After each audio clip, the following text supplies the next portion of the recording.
मित्रों, आज मध्य प्रदेश के लोकप्रिय मुख्यमंत्री डॉक्टर मोहन यादव जी की अध्यक्षता में विधानसभा भवन में ही कैबिनेट की बैठक संपन्न हुई।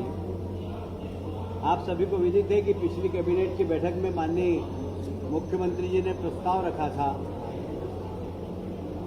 कि वेतन भत्ता जो माननीय मंत्रीगणों को मिलता है उसमें 1972 से एक एक्ट के अंदर ये प्रावधान था कि मंत्रियों को मिलने वाला वेतन भत्ता, उस पर लगने वाला इनकम टैक्स तो राज्य सरकार देगी। माननीय मुख्यमंत्री ने जब मंत्रिमंडल में प्रस्ताव रखा तो सभी माननीय मंत्रीगणों ने उसको सहज स्वीकार करते हुए तो आज उस पर कैबिनेट में प्रस्ताव आया और उस संशोधन विधेयक को पास कर दिया गया। वो जल्दी ही विधानसभा में प्रस्तुत होगा। मुझे इस बात की प्रसन्नता है जो निर्णय सरकार ने लिया उसी निर्णय के अनुसार विधानसभा के अध्यक्ष माननीय नरेंद्र सिंह तोमर जी ने भी और नेता प्रतिपक्ष उमंग शंगार जी ने भी यह घोषणा की कि हम भी अपना वेतन भत्ते पे लगने वाला इनकम टैक्स सरकार से नहीं, हम स्वयं भरेंगे। मैं अध्यक्ष जी का और नेता प्रतिपक्ष का इस कार्य के लिए धन्यवाद देता हूं सरकार की तरफ से।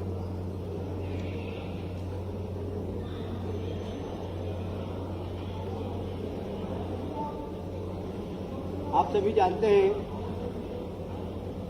कि लघु वनोपज जो कि हमारे आदिवासी भाइयों के द्वारा संग्रहित की जाती है और उसका एक बहुत बड़ा अंश राज्य शासन को भी के पास भी संग्रहित होता है और आदिवासी भाइयों को भी दिया जाता है। पर जो राज्य शासन के आने वाले अंश में अब ये निर्णय लिया गया इस अंश से के माध्यम से जो भी राशि आएगी इससे हमारे आदिवासी भाइयों के क्षेत्र में ही विकास होगा। यह पैसा अन्यत्र नहीं लगाया जाएगा। कैबिनेट में इस विषय में भी निर्णय लिया गया। वैसे ही हमारे माननीय महामहिम गवर्नर साहब ने एक सुझाव दिया था कि विश्वविद्यालय के कुलपतियों को कुल गुरु बोलना चाहिए। मध्य प्रदेश निजी विश्वविद्यालय स्थापना और संचालन संशोधन विधेयक आज कैबिनेट में प्रस्तुत हुआ, जिसमें कुलपति को अब कुल गुरु के नाम से संबोधित किया जाए।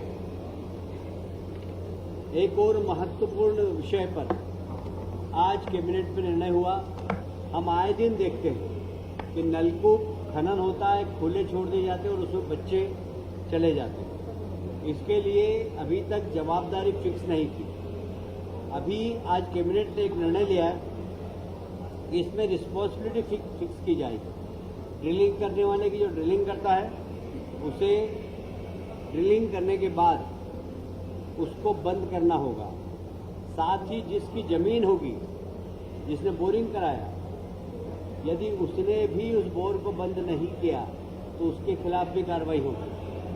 और यदि दोनों बंद नहीं करते हैं तो राज्य शासन बंद करेगी तो उसकी राशि दंड सहित उनसे वसूली जाएगी। ये एक बहुत महत्वपूर्ण निर्णय है क्योंकि बच्चे खेलते खेलते हमेशा नलकूप में चले जाते हैं। देश में ऐसा किसी भी राज्य में कोई प्रावधान नहीं था। डॉक्टर मोहन जी यादव के नेतृत्व में आज मध्य प्रदेश पहला राज्य है जिसमें इस संबंध में निर्णय लिया गया कि इसमें रिस्पॉन्सिबिलिटी फिक्स की गई है। अभी तक गोवंश के परिवहन के अंदर ये प्रावधान था कि गोवंश तो जब्त कर लिया जाता था, किंतु गाड़ियां जिसमें गोवंश परिवहन होता हो वो राजसात नहीं होती थी क्योंकि नियम में कलेक्टर को अधिकार नहीं था। आज ये अधिकार भी कलेक्टर को दे दिए गए हैं कि जब भी कोई गोवंश का परिवहन करे तो जिस प्रकार आबकारी में और माइंस के अंदर राजसात करने का अधिकार है जिलाधीश को, वैसे ही अधिकार आज गोवंश परिवहन पर भी माननीय कलेक्टर महोदय को यह अधिकार दिए हैं कि वे गोवंश कि परिवहन की गाड़ी को राजसात कर सके। पुराना वल्लभ भवन हमारा, हमने देखा है कि 2 बार उसमें आग लगी है, और जो अभी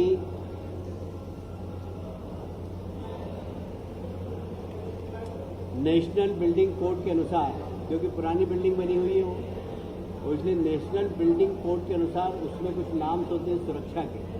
जैसे अभी सबसे बड़ा जो वहाँ पर खतरा है वो आगजनी का ही है। 2 बार आग लग चुकी है, हमने सबने देखा है, पर उस आग को बुझाने का प्रावधान नहीं था, इसलिए भविष्य में इसकी पुनरावृत्ति नहीं हो। तो नेशनल बिल्डिंग कोड के जो आधुनिक नॉर्म्स है उसके अनुसार इस बिल्डिंग में सुधार किया जाएगा। इसके लिए 107 करोड़ रुपए कैबिनेट ने स्वीकृत किए हैं। बस यही आज महत्वपूर्ण निर्णय कैबिनेट के थे। सर, भारतीय न्याय संहिता लागू हो गया है। कांग्रेस पार्टी के विधायक कह रहे हैं कि पूरा